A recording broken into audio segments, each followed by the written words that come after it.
Yo, yo, yo, what's going on, everybody? Tuesday night, hockey happy hour coming at you live. Brian, Brad, Rob, Maddie's joining us here in a couple minutes. Got a lot to talk about tonight. We got a road trip we're going to recap. We got a Stars, Flyers preview. Game number 2 in that season series after a really good game 1 back in October. We're also going to discuss the All-Star game jerseys and some news about the All-Star game. Not really much, but we're going to kind of break down the rosters. And then we're going to talk about some news and notes going on around the league. So hit that like, hit that subscribe, guys. Get those comments rolling in. We want to hear from you. Let's go. It's time to talk some puck.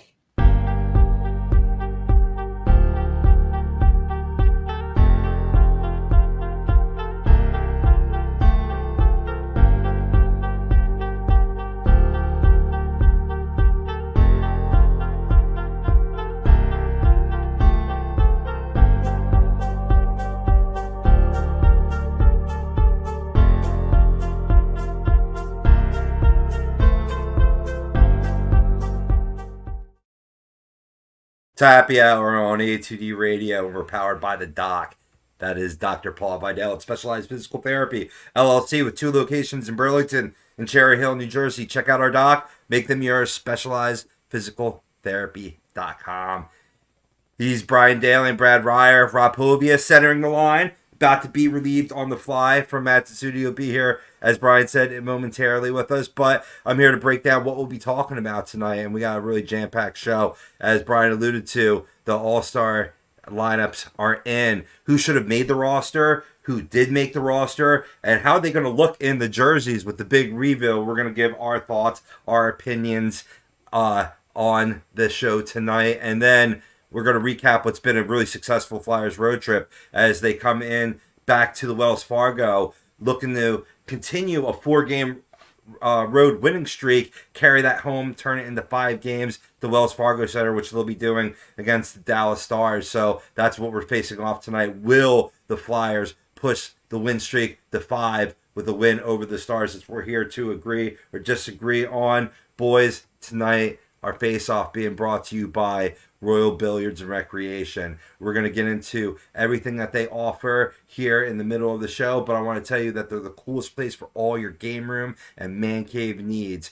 For the last 41 years, this family-owned business has been the premier game room store for the Delaware Valley, stocked with the very best in pool tables and accessories, shuffleboards, card tables, dart supplies, bars, and bar stools. You need those. Turn any ordinary room into an extraordinary game experience. Oh, and did we mention they have hot tubs too? Stop by Royal Billiard, located at 515 Bethlehem Pike in Colmar, Pennsylvania, or on the web at royalbilliard.com for everything fun for your home or office needs. So, boys, let's face off. Do the Flyers make it 5 tonight or tomorrow night at the Wells Fargo Center? First of all, what's up, Maddie?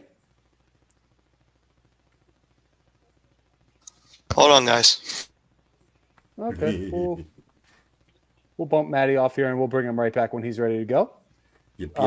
Secondly, I'm going to agree to this poll. I think the Flyers, playing really good hockey right now.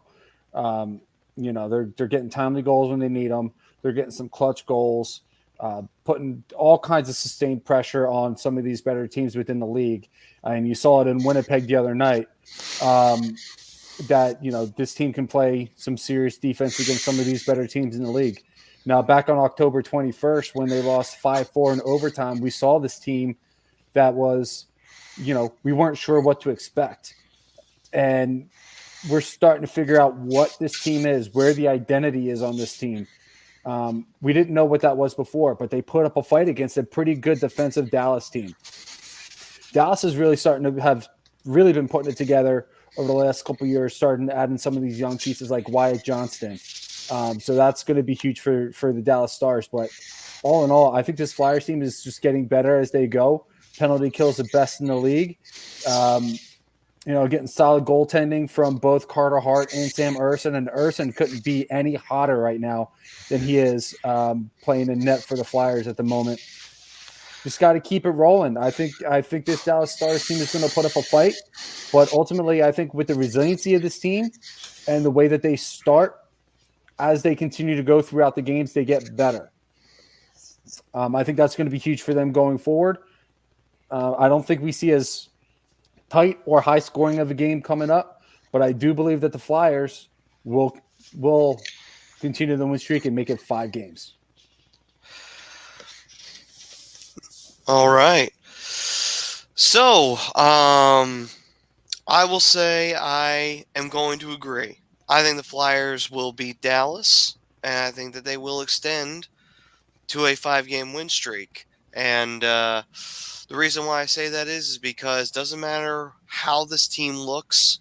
I mean, the game I went to against Montreal, they didn't look all that hot. They looked pretty sloppy at times. Still came out on the winning end of that. So even when the Flyers aren't feeling it, they still ante up when the time comes, when they realize, hey, we're playing like crap, let's pull this together. They get the job done. So you know what? If anything's proven from this little West Central road trip that they just went on, doesn't matter who they're facing. They just ante up and they kick in and they get the job done. So you know what? I'm going to say agree. I think the Flyers can beat Dallas and get revenge for what the description said earlier on back in October. And, get a 5-game win streak going. So I'll agree. Yeah, I mean, it was a big test against Winnipeg when you're down. You know, Sean Couturier has been one of the best players for the Flyers since he's come back on the squad next to TK. And you're down, one of your best players. And, okay, you played a bulk of the season without Jamie Drysdale, but you have him on the team, and now you're without him due to illness, and you're playing one of the best teams, premier teams in the NHL, to Brian's point, and you take it, and you take it in a shutout fashion. You can't even say with the backup goalie, this is the great tandem that's going down in Philadelphia right now between Carter Hart and Sam Harrison. So, I got to say agree as well to the poll based on the goaltending that this team is getting, the solid defense that they're getting, the next man up mentality, and let's face facts, boys, Joel Farabee is healthy and producing. He is. He absolutely is. He definitely produced in that trip. Ted E's saying, I've made a complete 180 in the Flyers to the playoffs. I can't wait. We're back, Robbie. We're back. Let's go. And real quickly, build off of what Robbie just said, on the other side of that, with the penalty kill, you got the power play. Power play is playing pretty well right now. I believe it's 5 power play goals in the last 6 games. Yeah. Right. Oh, the one thing that's turning it up. right. They're probably not going to be able to get too far ahead, but you know what? Baby steps. Joey's saying, well, the Wi-Fi thing was because of the storm. So the good old storm that hit Jersey last week knocked out my power for good 4 or 5 hours. So it is what it is. I'm glad you're still with us. Good to see you, by the way. I know you jumped right into the face-off, but good to see you. Thanks that for was this. a heck of a storm last week. It was. Yeah. It was. But thank you. It's good to be back. And knowing that I'm going to at least be able to complete the show this time.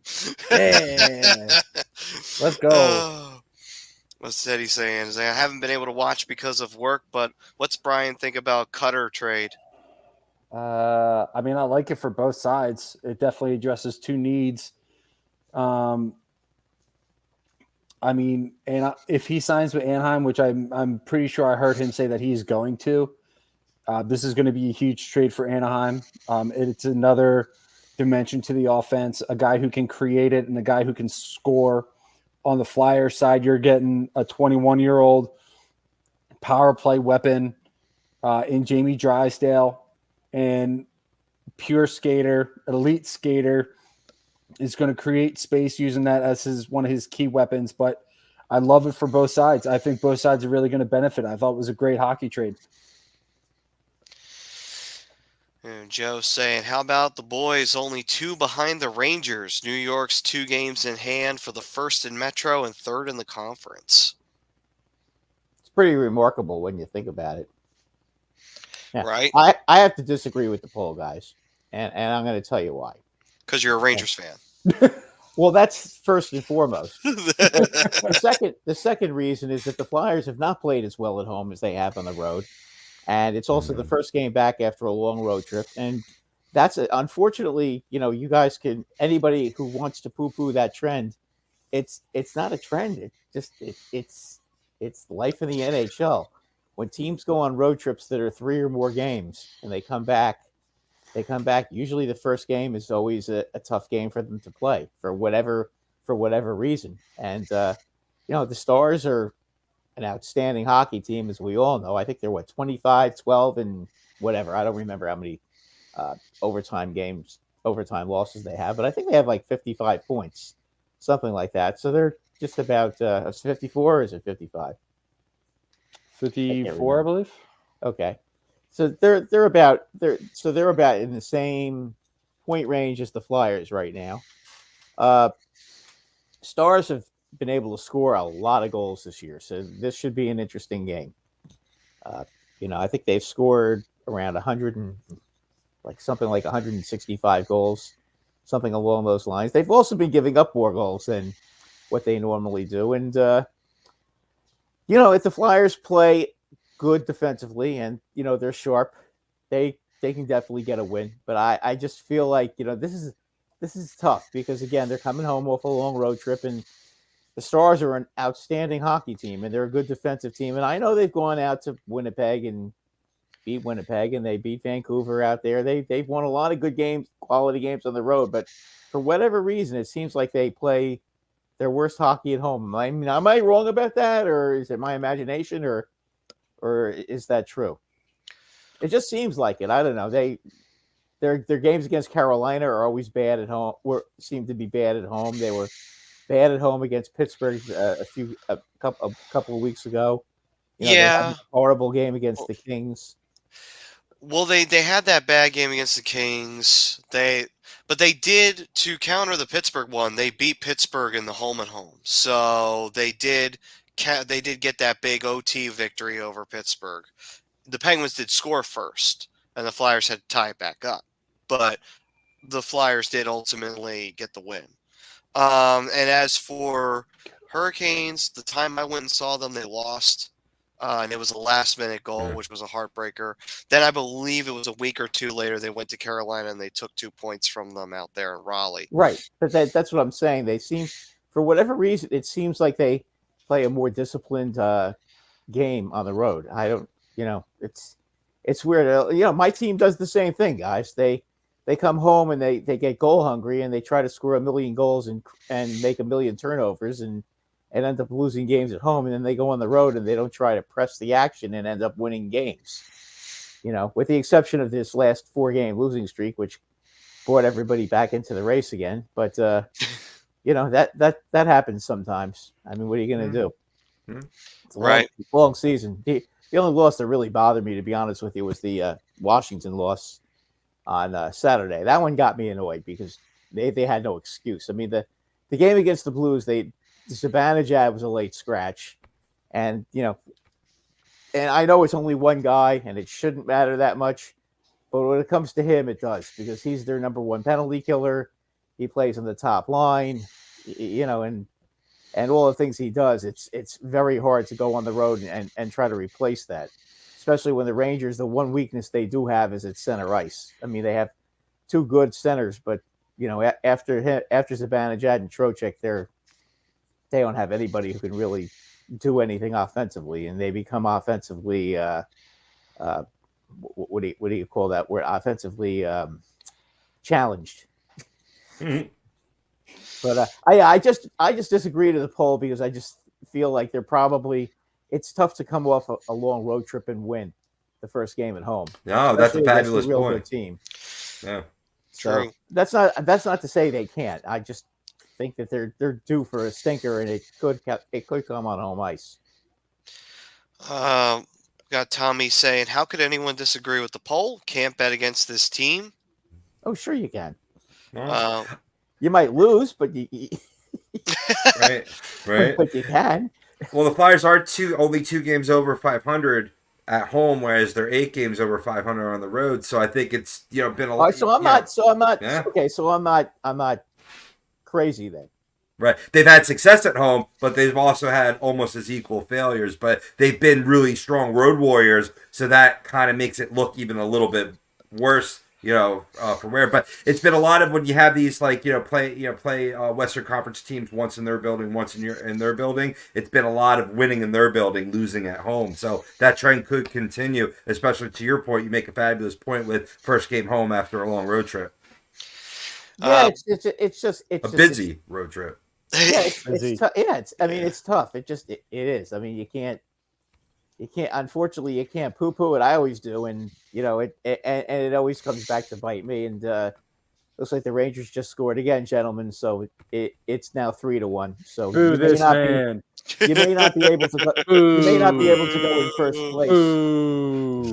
I believe who was that? Was that Wheelchair Wheeler that scored? Yes, it was. Wheelchair Wheeler. Yes, Wheelchair Wheeler. He's so slow.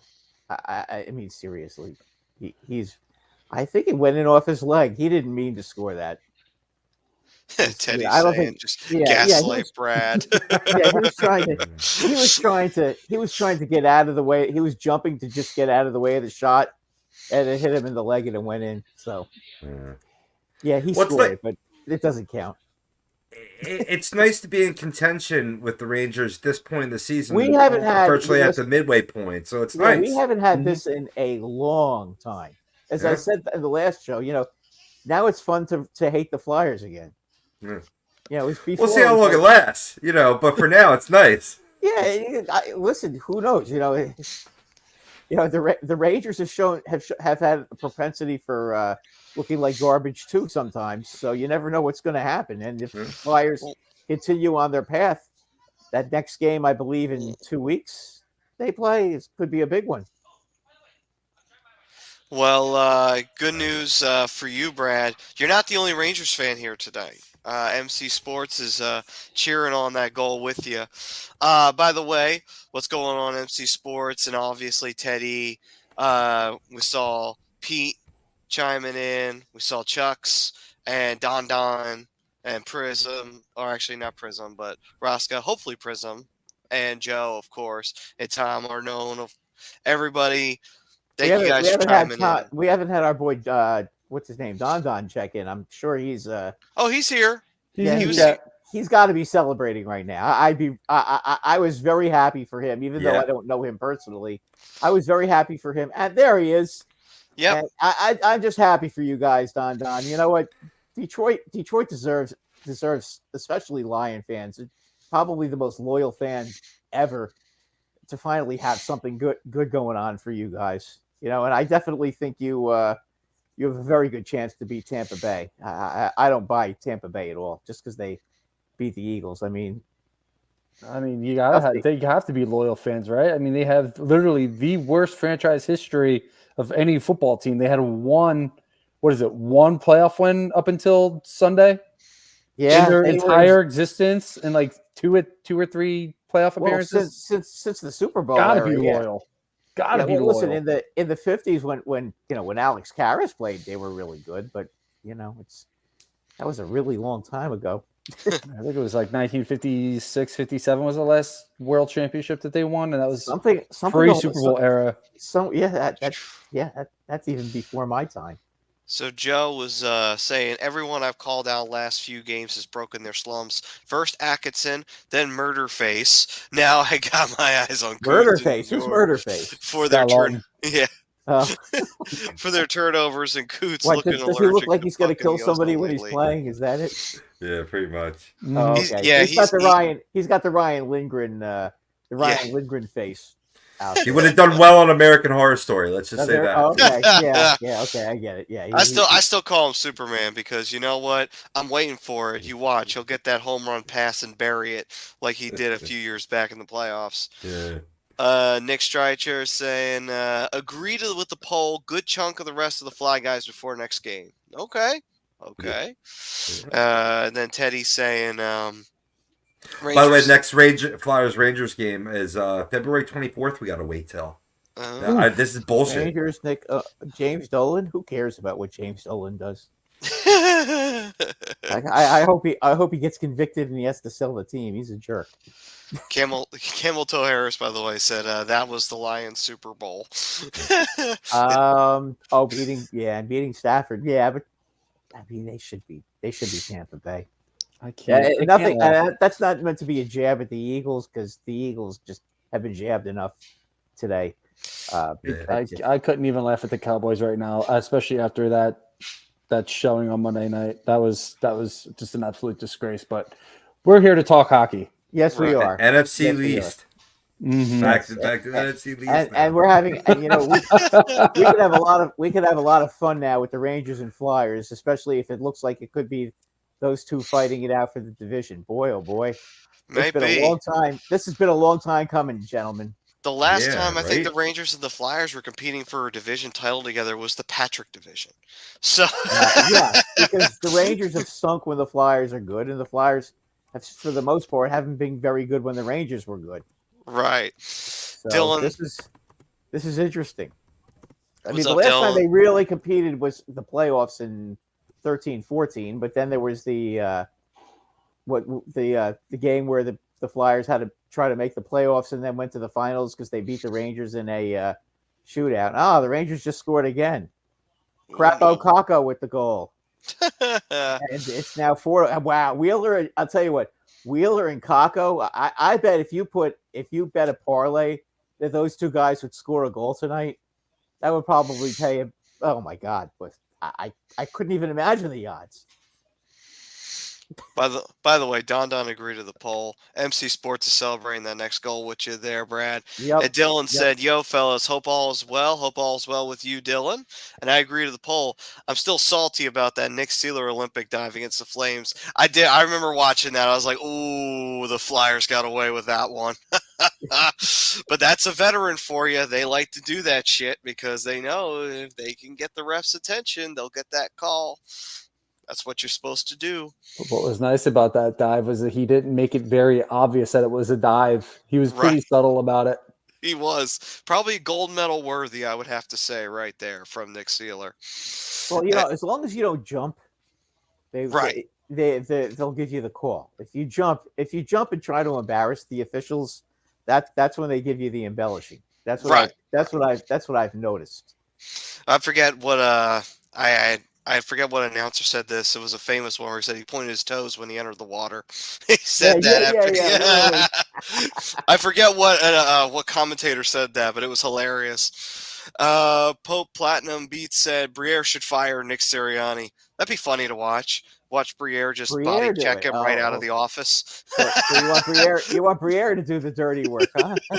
Hey, Briere was a tough SOB. He could take a hit, so you know what? I bet you he could dish one out to him. Bet you Nick couldn't take it though. Oh, I did. Yeah.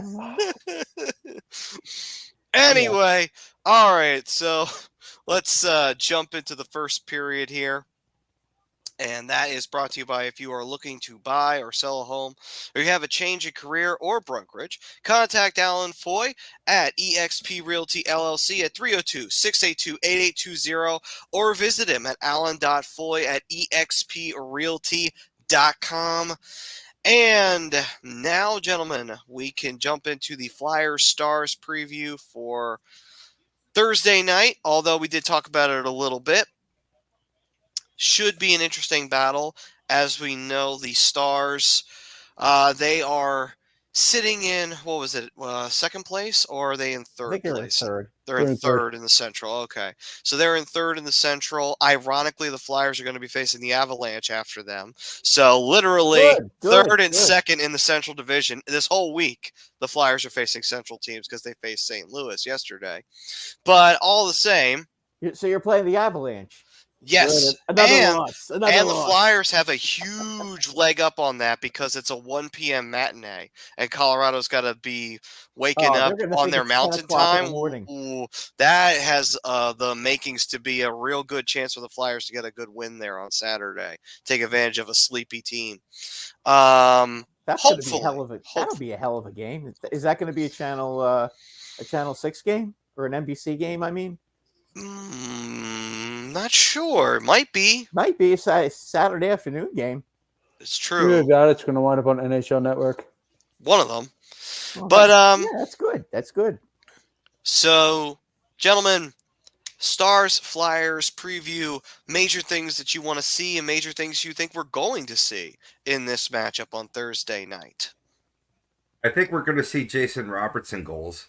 I mean, as good as our goaltending has been, he's been pretty darn good himself there, leading Dallas, who has had a pretty good power play, especially of recent, but overall in the season, 23.5%, which is 10th in the league. Flyers, Brian, you were saying too, of very recent, they've been switching it up a little bit, as we hoped they would, and have been having some success on the power play, still at 12.2% on the season. So, a lot of times it comes down to special teams, and the Flyers have been strong on the penalty kill all season. Will that continue? I think that'll be key in this matchup. I absolutely agree with you, Robbie. I think the penalty kill for the Flyers is going to be what really guides them to victory in this game. We're never going to get strong goaltending play from Urson and Hart, whoever they decide to go with. Jake Ottinger is another really good young goaltender in this league. We know that Dallas has a really good defense overall. They still have some question marks up front, but Flyers are starting to figure out what they have up front. You're starting to get Farabee, who's really starting to take a step forward. He's looking like he's going to be a 25-goal scorer this year. Owen Tippett looking like he could potentially be a 25, 30-goal scorer this year. Pieces are really starting to fall into place offensively for the Flyers. And then you bring in a guy like Jamie Drysdale, just kind of helps round out the defense a little bit, rounds out the power play, makes it a little bit more dangerous. And hallelujah, Flyers have a power play percentage over 12. Let's go. Right. Good things are happening. They're going to break out that champagne. They're going to start scoring some power play goals now, because Drysdale is a really good point man. You can just see the way he walks the blue line. He knows what the heck he's doing. And, that's something I'm happy you brought up, Brad. You watch him at the point, okay? Really good point players on penalties, at least as far as I'm concerned, on power plays. They'll get the puck and they'll always walk it to the middle of the ice. Those are the good ones that really know what they're doing. They won't Throw a just little stand head fake and either shoot it or immediately pass it. And that's he's got that ability, and that's what impresses me about it, because he's not looking to just blast away or get rid of the puck quick. He'll go to the middle of the ice before he makes up his mind, and if the shot's there, he'll go for the deflection, or he'll pass it to whoever it was the other night on the left wing and have him score a goal.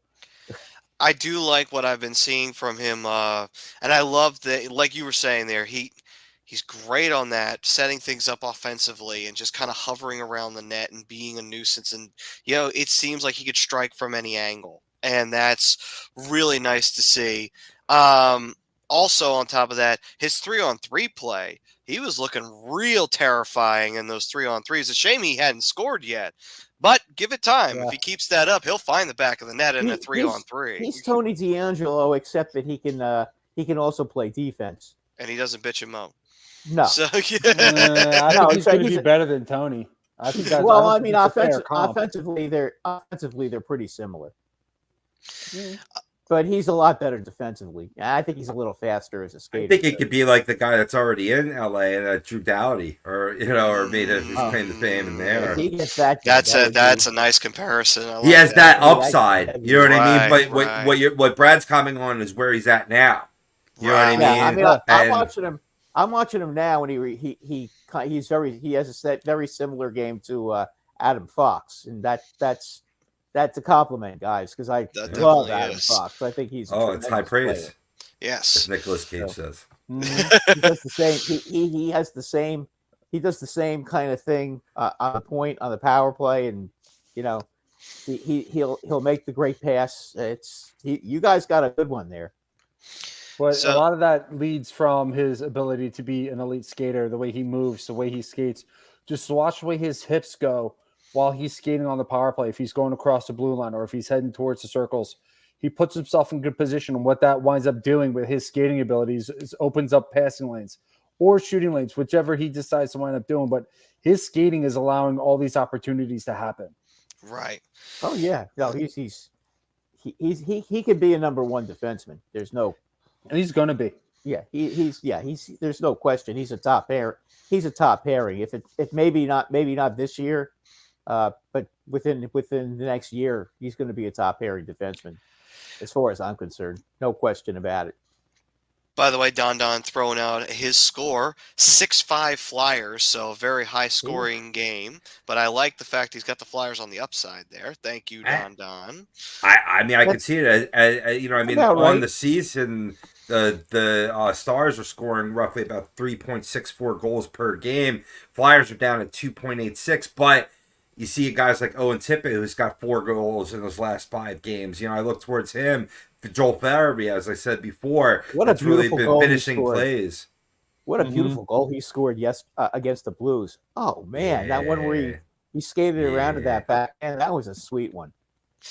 That was really that was a sniper type of goal. So here's a question from Joe, and this is an interesting one. Honest question. Is Urson better than Hart, or does the team play better in front of Urson? I don't think the team has been lazy in terms of who's been in goal. I think that was something we were talking about last year, but I think this go around, I think the team has performed relatively consistently, no matter who's been in goal.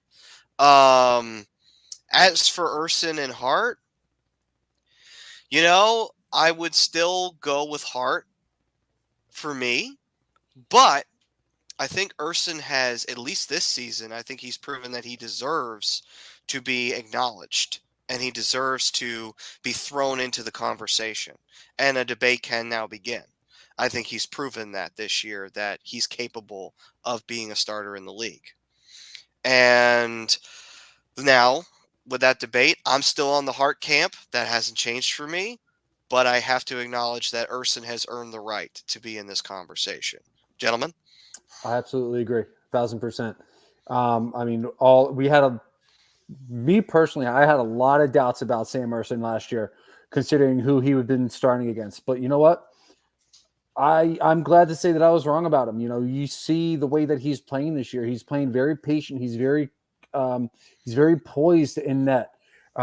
He tracks the puck really, really well, and he doesn't really put out too many terrible second, third chances when teams are crashing the net. So that's been huge for him too. And as for Hart, I think Hart is been poised for the most part. I think his side to side still needs a little bit of work. But I mean, to sit here and say that the Flyers are in the situation they're in is because of both goaltenders. I think it's great that the Flyers are in this situation. It's kind of a trend that the league is starting to head in. See some of the top teams in the league, they all have guys that they can rely on. Not one, but 2. Having 2 goaltenders in this league right now, it's not a bad thing. I mean, Vegas did win a Stanley Cup last year with 4 different goaltenders throughout the playoffs. Yeah. So I think they've proven that. And it's not even just that, Matty. Go further. Look at the pipeline right now, right? Right. You got 2 guys in Russia. You just got signed Bjarnson. So that's 3 in the pipeline right there that could potentially be starters within this league.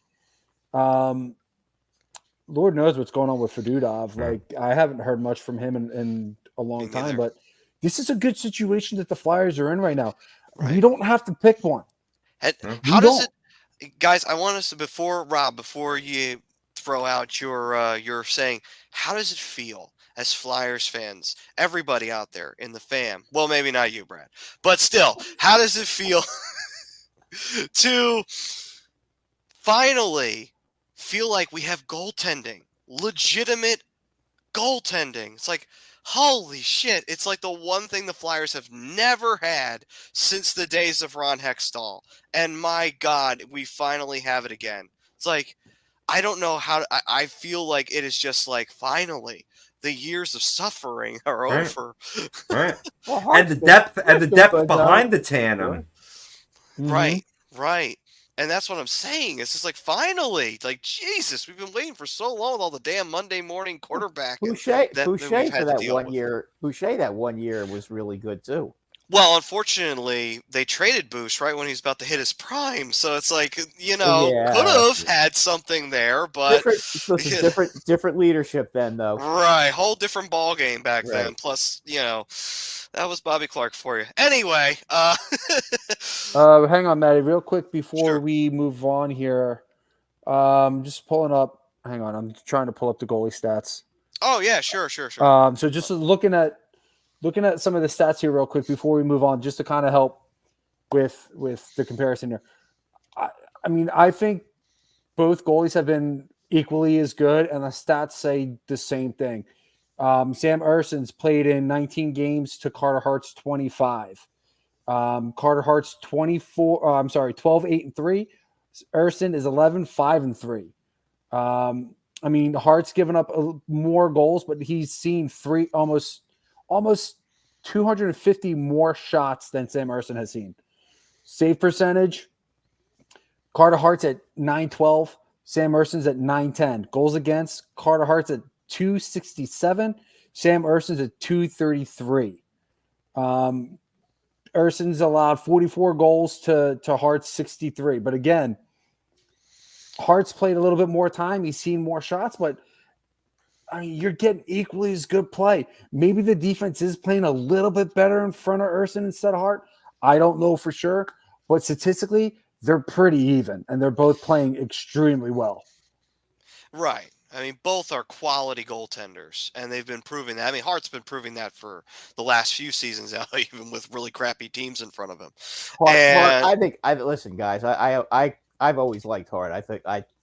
I mean, if you're asking me who I would rather face, I'd rather face Erson than Hart. I take my chances in a big game if the Rangers were playing the Flyers against Erson than Hart. Yes, I mean, I'd rather face Erson than Hart.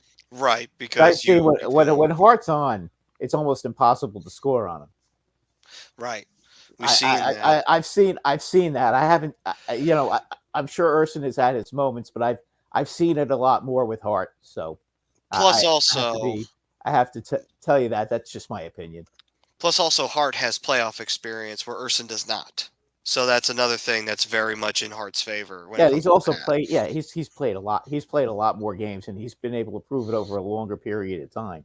Right. So, Robbie, why don't you throw out your opinion, brother? What are you thinking? Erson, Hart, one better than the other? How do you feel on that?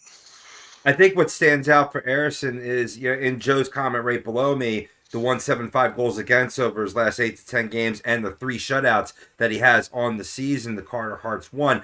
Shutouts are always sexy, and they're going to stand out, and they're going to make a guy, and he's been the hotter goaltender of recent when you have Hart come in off the illness, little shake up in his routine. Then he comes in, lets up a lot of goals, still in the Flyers' victory, but bad for the goals against average.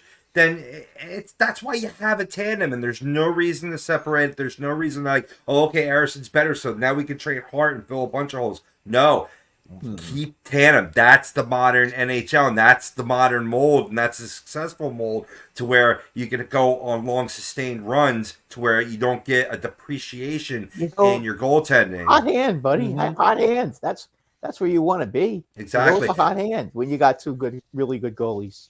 In regard to the team and how they're playing, to me, I see no difference. Right? It's just about how the goalies are standing right now. Right? Now, in stature-wise, they're pretty similar. I think Erson's got about an inch on him. That's about it. They're about the same. But he stands up bigger. He's got that cool, calm persona in between the pipes. That Hart sometimes can get rammy, and that's what leads to poor rebound control, whereas Erson, one and done, shuts it down. So a lot of times that can be effective on the guys in front of you when you are being that cool, calm presence, and I think that's what you're saying, not the other way around. Right. And due to what you just said, the piggyback, Robbie, that's why you're seeing a little bit more success with Sam Erson in the shootouts versus Carter Hart in the shootout. Because of that calm, cool, he gets nice and big, fills up more of the net, stays back a little bit, is a little bit more patient, and makes the play or make the move, and he's able to respond a little bit quicker, and he's just been more successful because of it. Right. By the way, it looked hilarious on the screen because Brian's finger was like gigantic when he was pointing down to Rob. I was like, is God pointing it went to like Rob this. right now? Yeah. There's the thumbnail, baby. Number 1. Boom. All right. Yeah. So let's see here. MC Sports, by the way, says he likes hard. Haven't seen much of Urson. And Roscoe also went on to say the Flyers better win this year's cup. Well, let's pull that back a little bit there, buddy. Let's pull that back. I love the enthusiasm you're showing, Roscoe, but depending upon who the Flyers draw in the first round, things might be a little challenging, might be a little difficult to get through. So keep that in mind. And then Don was saying, questions 1 through 10 were y'all confidence level at with the Flyers making the playoffs. I would say I'm about I'm going to go and throw an 8. I think I'm pretty confident that the Flyers will probably make it. I was going to say 9, but I thought 9 would say guarantee up to around that 10 range. But I'm going to say 8 because still a lot of hockey left to be played. But I'm feeling pretty confident that the Flyers are going to hold a playoff spot before it's all said and done. I'm at a 9. Fuck You're at a 9? I'm going to go 9. Wow. Okay, I love it. Philadelphia. Holy cow. However, there is a caveat. There's no however. There's no however with me. There is a however. Right now, there's no however. They need to make sure they stay healthy, guys. Of course. Bingo. That's going to be the key. If they start getting banged up, I don't think if they had all the injuries the Rangers have had this year, I don't know that they can hang in there. Right. They've had 1 or 2 pieces out here and there, Brad, and they've passed that test. But what happens later on in the season when you're in the 60 to 80 range, right, where you're making that push to the playoffs and you got 4 guys out of the lineup? Do the Flyers have the depth when it comes to there?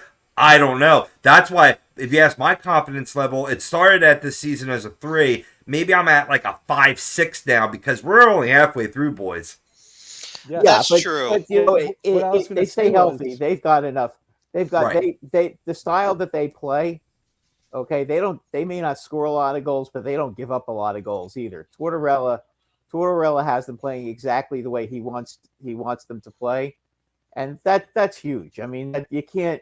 There's no way you could possibly stop that. So that's the one thing that they have that's an advantage if they have a lot of injuries. But as I said, like if they lose a guy like Konechny or Couturier has to miss time, one of those two go down, I don't know that they can continue to do that because you still do have to score. Of course. Well, and the thing too is like you can sit here and preach health all you want. I mean, they're missing Drysdale, and they were missing Cooch through the majority of the road trip. They wound up going 3-0. They're 4-0 in their last 4 games. This is without Cooch. This is without Drysdale. This is without Noah Cates. The thing here is, and this is why I believe in this team so much, is their belief and their buy-in to each other. And I said this before. I said this earlier in the year. This is huge for this team moving forward, especially with the locker room that they have.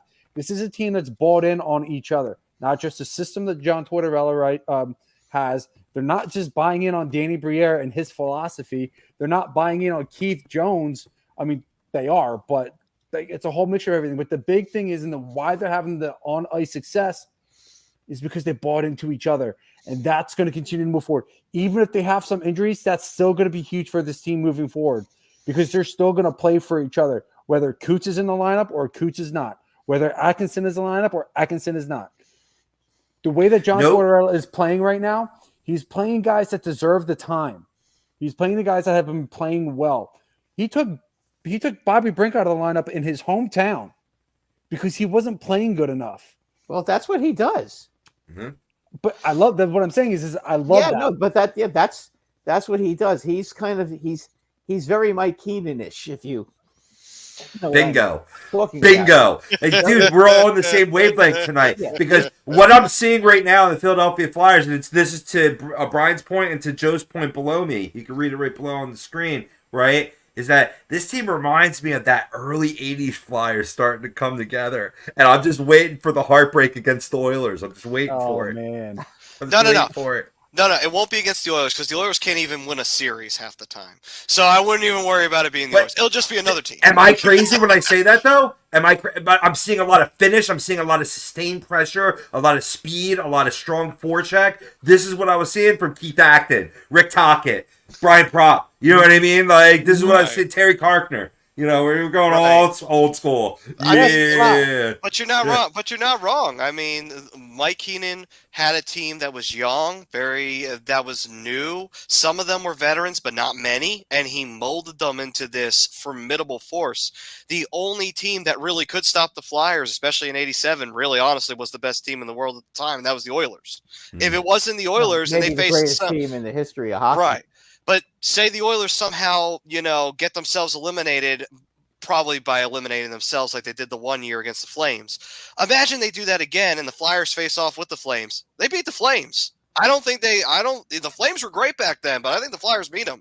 The Flyers were that good back in the 80s. They were unstoppable back then. I don't disagree with you at all. But, the Oilers at that particular year, that was just an unbelievable team. They had everything. Right. But here's my question real quick. Is it really going to be heartbreak considering where this team is right now, where the expectation was at the beginning of the season?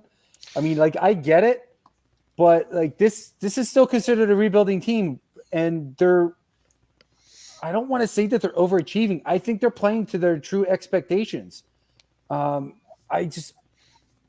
Regardless of where they finish in the playoffs, to me, you get to the playoffs this year, and again, I'm wholeheartedly optimistic that I'm almost guaranteeing that they will. It's not a heartbreak for me. For me, That's success. That's something to build off of when you head into the 24-25 season, and that, to me, is absolutely so huge for the organization, and it's huge for the young guys that you're trying to build the nucleus around. But I mean, I will say, MC Sports is saying it would be a failure if the Flyers didn't make the playoffs. I disagree with that. I agree. When you're at this point, when you get to this point, okay, you're halfway through the season, and you've got as many points as the Flyers have, okay, and you're one of the best defensive teams in the league, okay, you'd have to.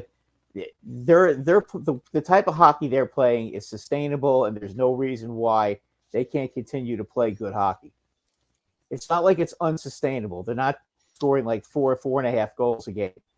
Okay, they're playing good, solid defensive hockey, and they score just enough to win. Okay, and you have to figure at the trade deadline, if I were them, if there's somebody available who can help the team, as long as it's not destroying the future, I would go for it, and I would try to pick up somebody that's going to help the team. I know we had this discussion before, but I would definitely try to add to this team. I think they're a very good team. I think if they were able to pick up a couple of more goal scorers, they could be they'd be a very tough out in the playoffs because they're playing so well defensively. Defense wins cups, guys. The goal! The ref almost cost Washington a goal. Damn it! I mean, to me, the reason why I would consider, I wouldn't consider it necessarily a failure is because this team was expected to do nothing this year, and the fact that they actually were a threat at any point in time in the season, that's impressive. Now, if, say, we were coming off a year where the Flyers were in the playoffs last year and they didn't look that good and they looked very, very shaky at times in the playoffs, easy first round out, and it was now they missed the playoffs the next year, I would consider that a failure. If you were coming off of a year where you looked shaky in the playoffs, you change your coach and everything around, and you don't even make it, that's a failure right there in my eyes. Whereas Agreed. It's the reverse, where you didn't make it last year. You were one of the worst teams in the league, very inconsistent. Now this year, you're coming in as one of the better teams in the league. It's even in my wildest high expectations, I thought at best we were going to be 5th or 6th in the Metro, and now we're sitting in 2nd place. It's right. Jesus, How Right. could you have not? This blew it right out of the water. When this topic first came up, I immediately gravitated towards your opinion, Maddie. That like from what we were expecting, if the worst were to happen right now, I wouldn't look at it as a disappointment. But Brad does make a good point that they've done all this work to this point. You've accumulated 54 points in 44 contests, and to blow that opportunity to gain that leg up of at least getting a little taste, a young team getting a little taste of the playoffs, and maybe even if it's a first round exit, at least they made it in a rebuild, is huge. So maybe it would be a disappointment if you deprive this development of that. It could accelerate it. That's where you take a rebuild that could be 5 to 7 years and shrink it to 3 to 4 years. Mm-hmm. Absolutely. Or in the Flyers' case, 2 to 3 years. Sure. And it's not. If It's you not look like at it, Anaheim. guys, the COVID year, they were really good. Well, it hasn't been that long. True. And they still have a few players from that team on the team now. They got what Danny Briere was smart. He got rid of all the pains in the asses, basically, and all the negativity that was on the team, and he got some fresh faces in there, and the guys that needed to stay are still there, and that's why things are going so well. And the young kids are coming along, and that Giroux trade, as hard as it probably was for Flyer fans to stomach them trading Giroux, and Giroux's played well with Ottawa, but that Giroux trade has turned out to be really good. Owen Tippett is a stud. He's got some. That move he made for the goal the other night against the Blues, that was Pasternak. How I say this, Pasternak-ish. Pasta-like. Yeah, thank you. That was pasta-like. That's because that's a move that you'd normally see like out of him. I mean that was a real skill score. That was unbelievable. You don't see that out of guys his age. Right. And they have Florida's first round pick this year, so they're going to be adding to it. Right.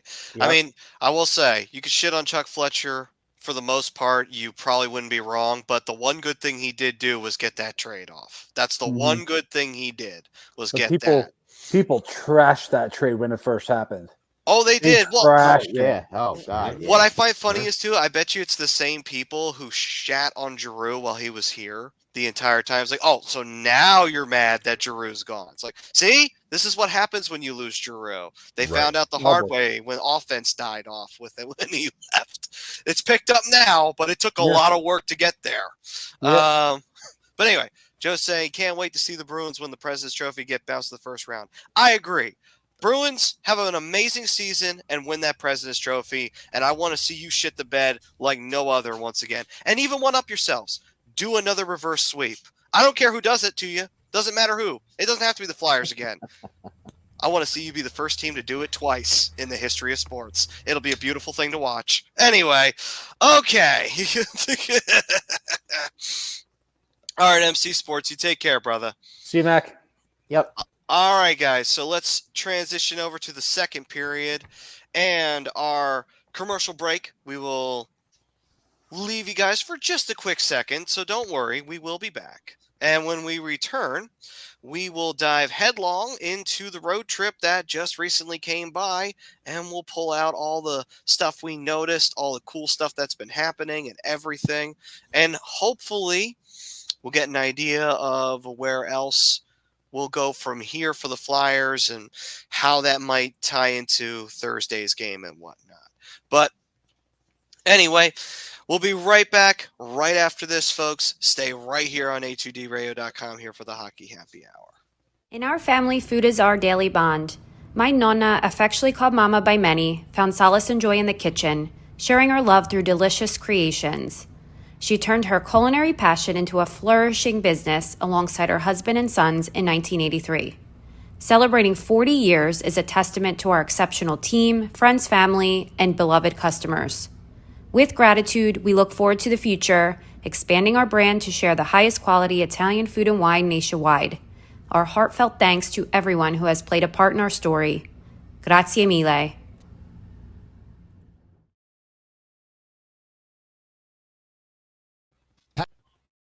Hats.com is the premier destination for quality and fashion-forward hats and more, with designs for every style and trend. Locally based and run by Philly sports team fanatics, Hats.com can help you elevate your hat john. Utilize the easy-to-use guides at Hats.com to find your perfect size and style, and shipping and returns are free. Hats.com. Find yourself in a hat. Use code Philly for 15% off your order. Hats.com. Royal Billiard and Recreation, proudly celebrating 40 years and our new, bigger showroom. Twice the size and twice the fun. More pool tables by Olhausen. More dartboard sets, including custom reclaimed backboards. More bar and kitchen stools that can change a room. And more bars, including pre-built and custom. Hot tubs, skee ball, shuffleboard, outdoor, and fun. Royal Billiard and Recreation, your ultimate game room store. Now located on Bethlehem Pike in Colmar. All right, back here on the Hockey Happy Hour, and we are going to dive into the second period now, and the second period will be about the road trip that the Flyers just had, and, well, after the beginnings of what would be a challenging road trip out in Winnipeg, they managed to pull off a 2-0 shutout. Sam Erson, of course, the conductor for that wonderful little game. And then the next game they're battling it out with. Of course, they second game was second game Winnipeg? I forgot. Minnesota. Thank you. That was the other game. Thank you. That one I loved because that was a come-from-behind win. The Flyers at no point had the lead throughout the regulation, but they came back and tied it every single time. And Minnesota just could not catch a break. Yeah. It went Minnesota, Winnipeg, St. Louis, right? Right. Yeah. You're right. I don't know what it is, man, but the Flyers still own Marc-Andre Fleury. That man can stop almost anybody, but when he faces the Flyers, he still struggles against them. But Flyers ultimately get the win in overtime, come from behind victory. That was nice to see. Well, you didn't want to see him. You didn't want to see Marc-Andre Fleury, pass Patrick Roy in victories against you, did you? No. Yeah, I mean that against somebody else. Yeah. You don't need to hear that. No. And then, of course, St. Louis. You would figure that, okay, road trip, probably win. At best, you win 2 out of the 3, and you get 4 points and what have you, and that's a good, successful road trip. I don't know, guys. I didn't think they were going to sweep it. I didn't think they were going to, because I thought, okay, if there's a team they could probably lose to, it'd probably be Winnipeg. Then they shut Winnipeg out. Then they took on St. Louis. I thought, maybe St. Louis, because St. Louis is in the wild card race, so they're fighting for their playoff lives right now. So maybe. But I'll be honest, during the entirety of the game, even though St. Louis took the lead at least once or twice, at no point was I worried. The Flyers just kept coming back and just kept on firing on all cylinders at Hofer, and eventually he gave up the goal. So then the Flyers took the lead and took care of business in the third period. So, actually, I'm sorry. The Flyers always had the lead in that game. Sorry. Anyway, point is that the Flyers took care of business in St. Louis, and it felt very comfy, and they just walked away with 2 points against a tough team. I mean, gentlemen, could you have asked for a better road trip from these guys? I don't think you can. I don't think it's humanly possible to ask for a better road trip. And I really think the trade was a nice shot in the arm for the road trip too, setting it up, and Jamie able to make the team and meet him for the Montreal contest, and then go out on the road. Now I know they were minus him in Winnipeg, sure, and then the game after in St. Louis, but still having an addition like that helps your squad, helps your demeanor, that this team's ready to not only build for the future, but try to win some hockey games now. I talked about it before, too. Joel Therapies has been fabulous on this trip. In his last 18 games, matter of fact, he's had 6 goals, 12 assists, and 18 points while being a +7 and averaging roughly about 17 minutes of time on ice. He hasn't gone back-to-back games without a point since December 4th. He's been finally healthy and reliable and a critical component for the Flyers. Yeah, and to kind of, again, piggybacking off of you, Rob, I'm sure your back's starting to hurt me being on there all night, but you know, you bring in a guy like Jamie Drysdale, it's not just on ice stuff that you're bringing him into that has been really good for this organization. He's got a great personality. He's got a great character. He's coming in with guys that he knows. And Nick Deslauriers, Cam York. I'm sure he knows Morgan Frost. He knows him really well after the last couple games with him, hooking up on the power play for a couple goals. But, you know, it's that kind of stuff. You're bringing in character guys that are young and they continue to grow with other character guys. It just does nothing but build a good culture in your locker room, and good culture leads to good results on the ice. And again, and I've said this a couple times throughout the show, I'm going to say it one more time. You're seeing good results because of it. Right. Joe's saying Flyers can hit 100 points if they finish 21-13-4, which is slightly lower winning percentage than what they currently have. Here's the thing, though. If that means the Flyers win a President's Trophy, I am not here for that. No. I don't need 100 points. You're making the playoffs. That's good enough for me. Keep that President's Trophy the fuck away from me, please. Please. It'll take long more than that. Probably. You're probably right, Rob. It'll probably take a lot more than 100 points. Yeah, about 100. Probably somewhere between 112 and 116. Probably right on that one. Yeah. But if you told me that Flyers were getting 100 points this season, I would have shit my bricks. Right. Enough to I would have said you were high, honestly. I would have been laughing at you guys if you told me they were going to get 100 points this year at the beginning of the season. At 21-13-4, that's doable. Actually, it's very doable, yes. It is. So stay healthy. Yeah. That's the key. So Joey's saying, Bri, if we ever see a Ducks Flyers Cup final, where does your allegiance lie? Well, we already know the answer to this one, but Bri, go ahead. Yeah, the fan doesn't always know, but if there is a Ducks Cup alliance, my allegiance will lie in Anaheim.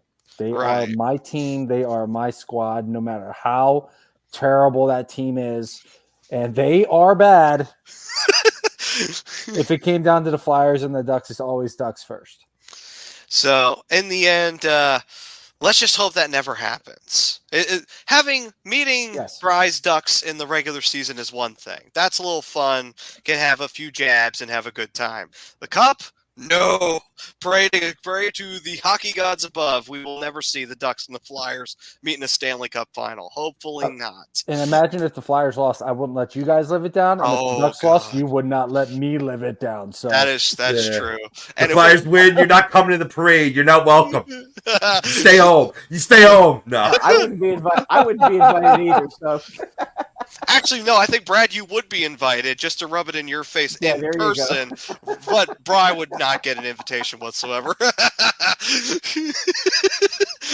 the way, you guys would invite me. You guys would invite me. I'd have a little flag and a little lawn chair, and I'd be sitting on a corner. You guys would just tell me the completely wrong corner of where you guys were going to be. I'd be sitting there by myself in like Fishtown or something like that, waving my little flag all by myself.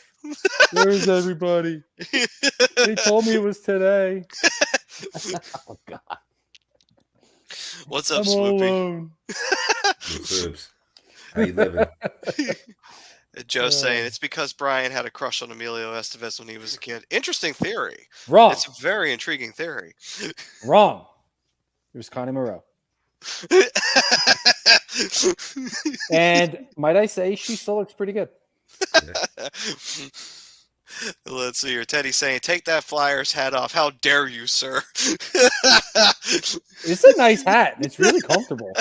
Does look like a nice hat. It is. I don't know what it's made. Like all the new hats that I got. Like I got a couple of Flyers hats and I got a couple of Ducks hats over the last 2 weeks. Although I probably shouldn't have because up until yesterday I was unemployed. But I don't know what they're making the hats out of right now. But they're all uber comfortable. Nice. I love it. Real comfortable. I love it. Roscoe I said recommend. Rosca said the Ducks should have faced off with the Flyers in the 97 finals. I don't think the Ducks were even in the playoffs in 97. So, They were not. I don't know how that would have happened, Rosca. He also said 2007. Really bad in 97. his gals are Mandy Rose, Nicki Minaj, and Cardi B. That is an interesting spread you got there, buddy. Very interesting one. And then Teddy's saying Flyers fans will fill up the Ducks building for games 3 and 4. Do they even know they have a hockey team there? Listen, I can't. Listen, I got nothing for that because he does bring up a valid point because even when the Ducks are a good team, they're not exactly that. They don't exactly sell out, but I hate it because I'll watch like the Ducks at home, and I'll just all of a sudden, if they're losing, like I'll just hear. You can hear clear as day. You can hear the opposing fans just, let's go, whoever it is. Or especially, it's even better when the Kings are in Anaheim. Oh, God. And all you hear is go, Kings, go. And I'm just like, what the hell are we doing? What are we doing? It's still funny, though, that's out of all 3 of the California teams, that's the one that won the cup first. That's what still is hilarious to me looking back at let's go. That should irritate King fans to no end. Oh, I'm sure it does. It does irritate Sharks fans, too, because the Sharks had really good teams at the time. Yes, they did. Yeah, but the Kings have been in the league a lot longer, though. That's true. The Kings were in as long as the Flyers have been. Right. Anyway, Rob, I do believe you have a jersey that you have over there, if I spotted that correctly. No, it's just a blanket. It's cold in my studio right now. Oh, okay. Either way, it looked like a very nice Flyers blanket. Oh, yeah. It's nice. It's a good little gritty. Ah, there you go. There you go. I'm with you, Robbie. It's chilly. It's chilly out here in Jersey. It is. It's like 15 degrees, although we shouldn't complain because Kansas City has minus 30. So it is what it is. That's weird. Hey, I just wanted to support Don's Detroit Lions. With the only thing I have Detroit, so there you go. That's all I was doing. And the color kind of matches too, so I figured, that's a little too much information for you all. Sorry. Back to your normal programming. Joe said ultimate troll job is when Brian wears his Quitter Gauthier jersey. It's coming. It's coming. Wait till he signs and I find out what number he's wearing. Oh, you bastard. I heard that he signed right after the college hockey season. Literally, yes. Yeah, that's what's been on NHL or rather on pro hockey rumors is that he's signing right after he gets out of.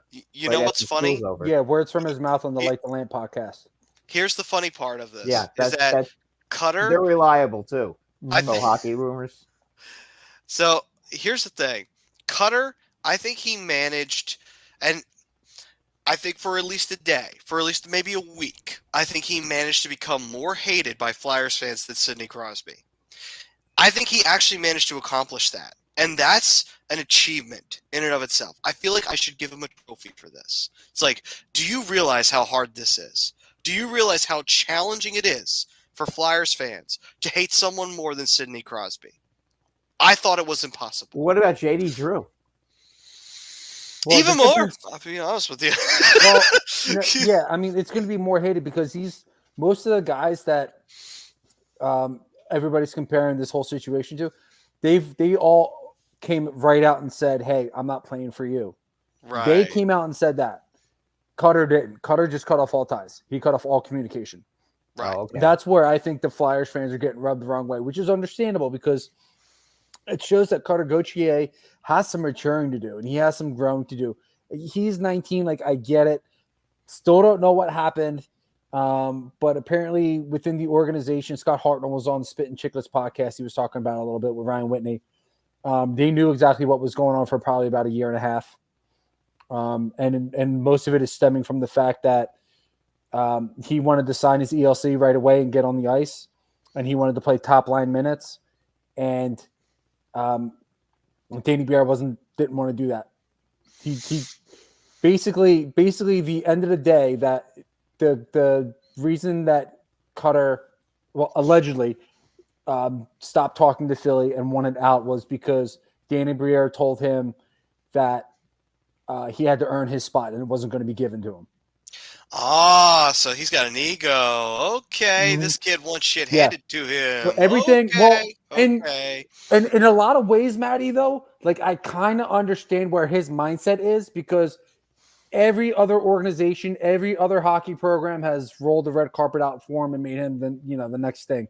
So as a kid, that kind of builds up your ego. Right. Goes to your I head. kind of don't fault him for that, but Cutter could have handled the situation so much better, and he didn't. And it wound up turning on him, and now Flyers fans are going to have an absolute blast when he comes to play in Anaheim. I will say next season, I think us gentlemen, we need to go see the Ducks and the Flyers play each other when they come to Philly, just to see it happen in person. I think It's gonna be fierce. It's gonna be. And of course, Brian, you have to Ranger wear fans your. when D'Angelo touches the puck. There's one rule though, Bri. You must wear your Gautier jersey. You have to. It is a rule. What? Of this No. trip. What are you trying to get me murdered? You really think that I could wear that jersey? You have to wear a Ben Simmons jersey if he does that. Listen, you really think I'm going to be able to wear that jersey in the Wells Fargo Center and not get beard or jumped or anything else done to me? Yeah, every time you get up, you're going to be called ludicrous. You know what? You know what? No, Maddie, that is selfish. You would put me in that situation. Hey, I never said. Listen, hey, it's actually only selfish from one man's perspective. I feel like I'm giving everybody an opportunity to enjoy something that evening. So I'm a very giving person from my perspective. Why don't you give him a poster that says Cutter Gautier's #1 fan? Yes, yeah. Meanwhile, I had the jersey on backwards. They can all see it. Like on the back of the sign, I have "Find me at the entrance of Section 210A." You can jump me there. Like, hell out of here, Maddie. Get out of here. Put me in harm's way like that. It's selfish. It's selfish. What? Well, you know what? I'll make it easier for you. We'll go. We'll have dinner beforehand. Any place you want. It could be the most expensive place, and I'll let you have dinner. You can have whatever you want just before we go to the game. Maybe that might ease the pain a little bit. Kicked out of me. It sounds good. Yeah. All right. So what we saying, Brian? Why in the world do Flyers fans want Trevor Zegras? He's only known for doing one thing. Also, Torts bashed him, so I don't think he'll want to play for him. I mean, this kid's got a world of talent, and yeah, he's done the Michigan goal. He's done the lacrosse goal. He's just a showboat is really all he is. But kid's got a world of talent. He's a good skater, great shot, extremely creative offensively. You know, outside of this year, he's been dealing with some injury issues this year. Like he's out for the next 6 to 8 weeks. It's actually probably a little bit less time than that now with a broken ankle that they suffered in Nashville. But Trevor Zegras, he's still very, very young. And if you reunite him with Jamie, like that just does nothing but build morale. Yeah. Because you're adding two more really fun, two character guys to that locker room again. Well, that's what fuels that rumor mill because they're really good friends and they're also good friends with Cam York. So get the the three of them together, the triad. You know what I mean? And when you look back at Torts' comments on your boy there, they weren't on Zegras. They weren't as critical as they're made out to be. Like you know, so hey, if they were willing to wheel and deal again, I'd be welcome to it. Yeah, no, I mean it's not going to happen. Still got to fill that role, that center ice role. Yeah, and he can play the wing too, so that's even that's a dual threat there. But I mean, with him being hurt and out in the next 6 to 8 weeks, that's going to put him on the IR until after the trade deadline. So he's going to be in Anaheim for at least the start of next year.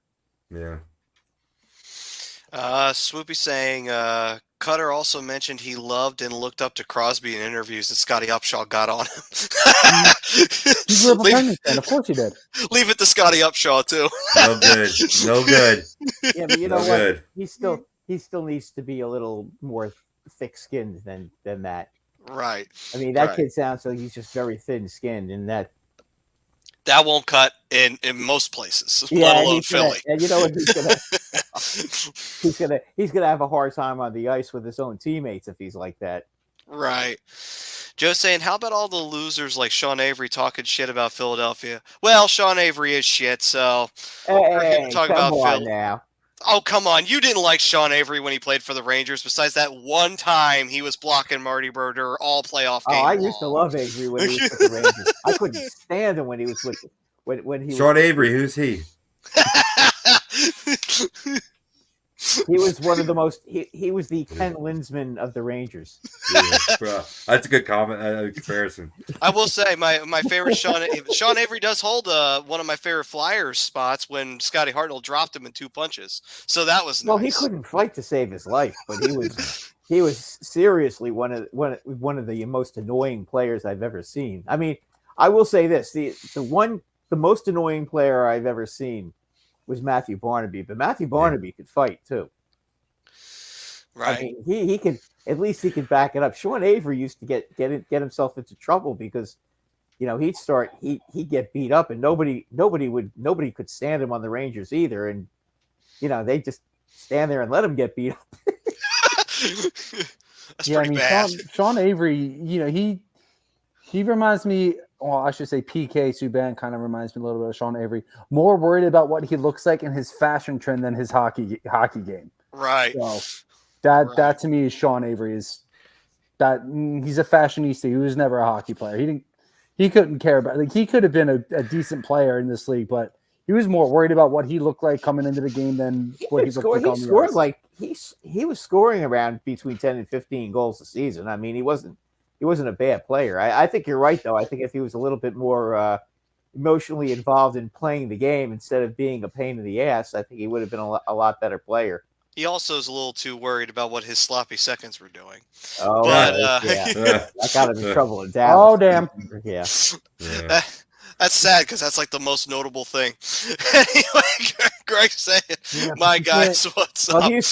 He drove Marty Brodeur crazy. What did you say, Brian?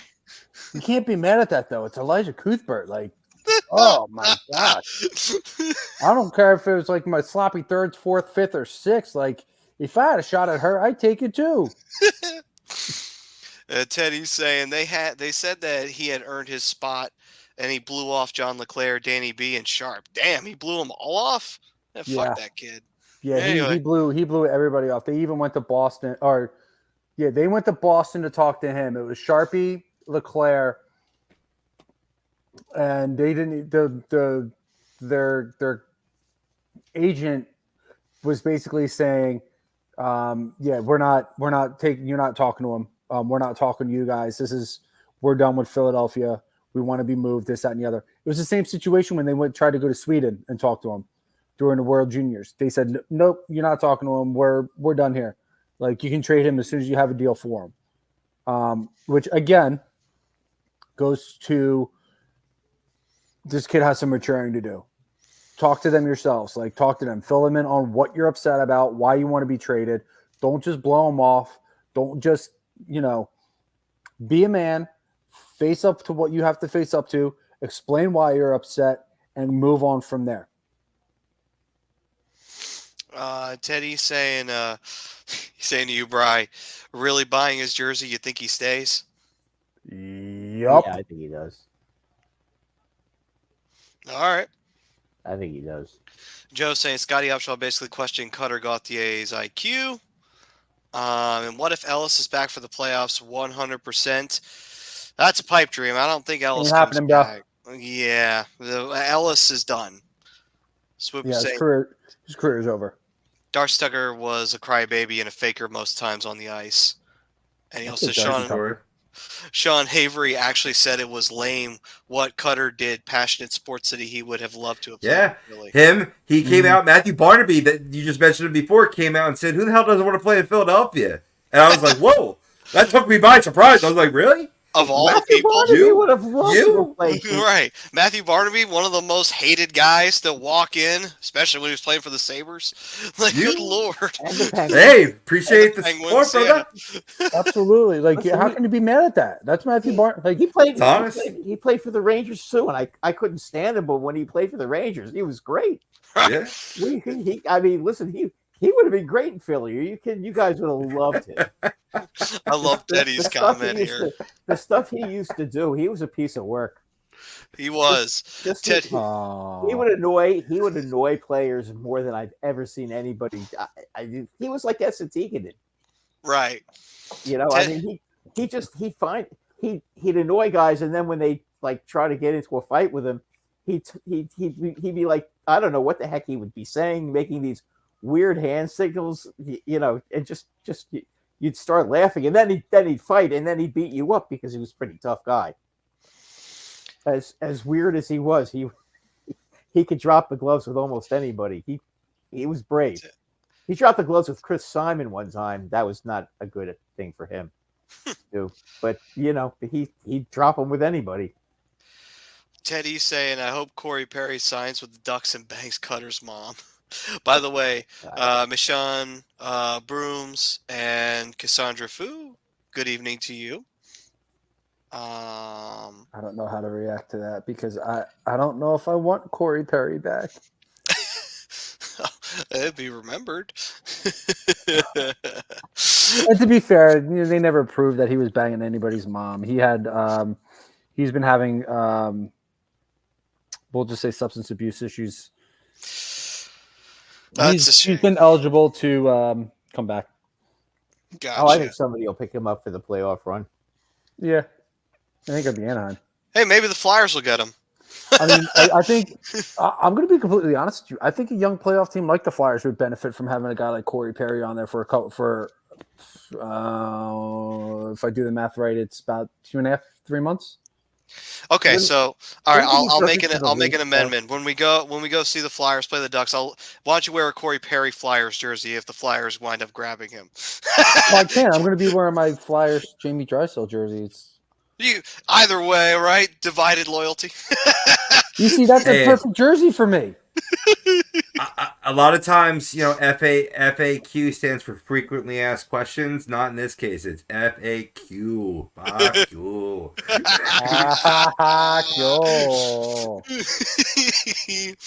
All right, so on to the third period we go. Yeah, we gotta get. Yeah, we gotta finish this guy up. Way behind schedule. Right. So Alonzi Travel, wherever your heart calls to, hit up Ritz and Chucks. They're the two gentlemen from A2D to go and speak about these things. Whether you want to go to Disney, Universal, wherever you wish to go, let their talented team of travel experts create the custom vacation for you. All right, gents. So around the league, notable things that you gentlemen wanted to bring up. What is up, Chrome? Hope you're doing well. Chrome? And Yo, brother. any major notable things you guys wanted to throw out there for around the league? I'll just say that the All-Star jerseys take me back to Blades of Steel. Right. Straight up. I do dig the the All-Star jerseys this year. It's like, okay, I think last year sucked, but this year's was actually pretty good. Blades of Steel. I actually don't like them.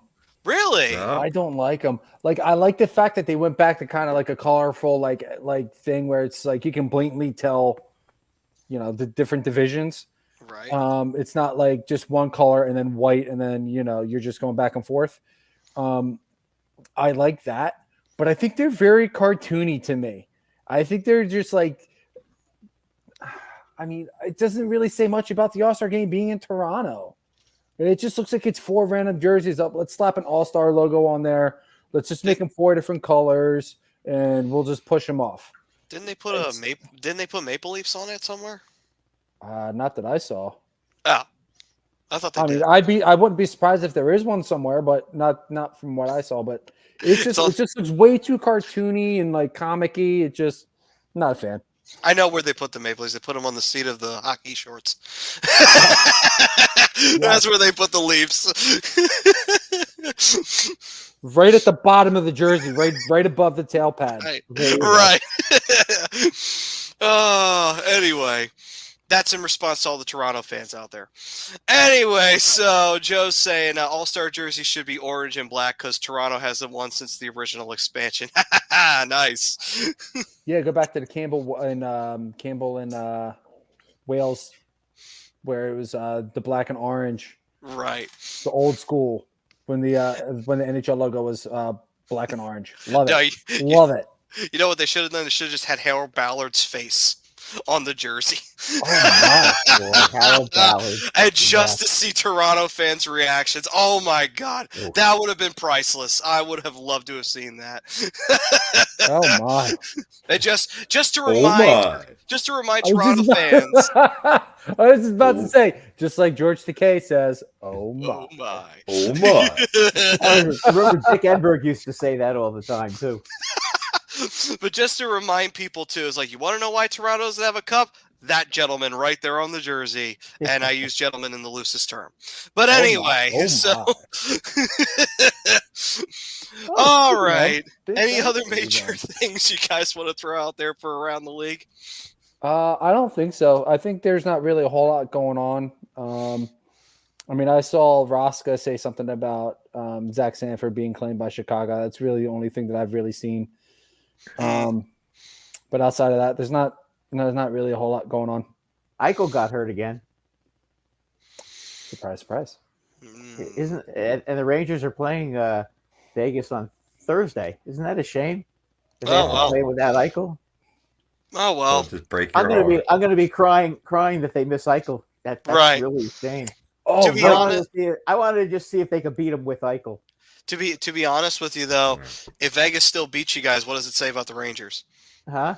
If they beat the Rangers, what does it say about the Rangers? Ooh, no, turnabout's fair play. It says that Vegas is pretty darn good. I don't want to get that much about it says anything really that negative about the Rangers. The Rangers did beat them both times they played them last year. Oh, well then, I guess you're clamoring for Vegas to have a return to the Stanley Cup Finals with the Rangers. What was frustrating last year was watching the Stanley Cup Finals and seeing the two teams that were playing were 0-4 against the Rangers last year. Or no, 0-6, I think.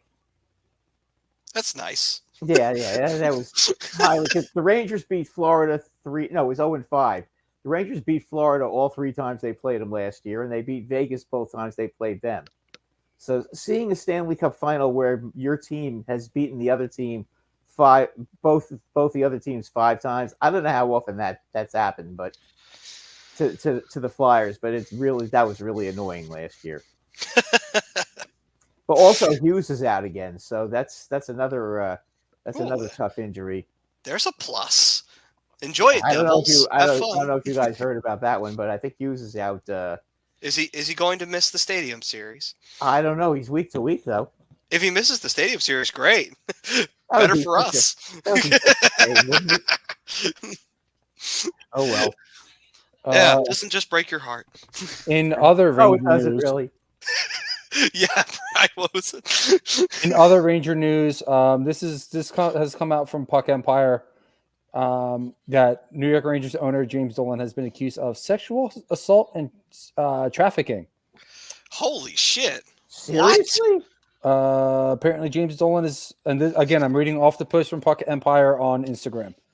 Rangers owner James Dolan is accused in a lawsuit filed Tuesday of coercing a massage therapist into an unwanted sexual relationship that included an encounter with Harvey Weinstein, who she says raped her in a California hotel room in 2014. The civil lawsuit filed in California by plaintiff Kelly Croft says that she was hired in 2013 to be the official massage therapist for Glenn Frey, the late singer of the Eagles, who was launching a tour largely funded by Dolan.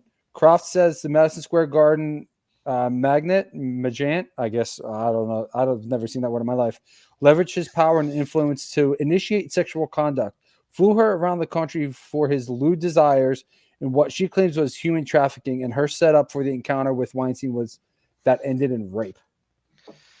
God damn.